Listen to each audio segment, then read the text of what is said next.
బూతులో కూడా వైజాగ్ మీడియా అంతా మేము తెల్లవాళ్ళు మీతోనే తిరిగాం సార్.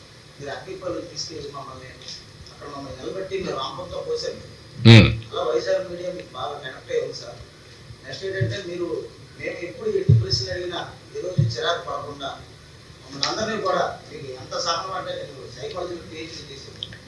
ఎంత సహనం అంటే ఎప్పుడైనా సరే మీకు ఒకరిద్దరు వేరే ట్రిప్కి క్వశ్చన్ అడిగినా సరే ఏ పేపర్ అడిగారు కూర్చోమన్నారు తప్ప ఎప్పుడు క్వశ్చన్ తెలియదు సార్. అందుకే మీకు వైజాగ్ మీడియా ఇప్పుడు బాగా కనెక్ట్ అవుతుంది సార్.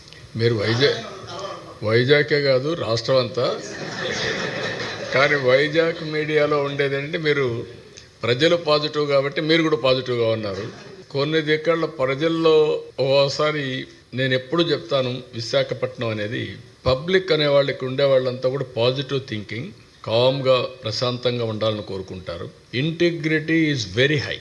నేను సమైక్య ఆంధ్రప్రదేశ్లో ముఖ్యమంత్రిగా ఉంటే నాకు 4-5 డిస్కామ్లు ఉండేవి. విశాఖపట్నం, అప్పట్లో విజయవాడ, తిరుపతి, వరంగల్, హైదరాబాద్ ఇలాంటివి 4-5 ఉండేటివి. అప్పుడు చూస్తే ఎక్కడ థెఫ్ట్ తక్కువ ఉందంటే విశాఖపట్నం.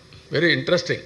అది ఫ్రమ్ ది బిగినింగ్ ఎందుకో కానీ వారసత్వంగా ఎక్కువండే ప్రజానీకానికి అది వచ్చింది.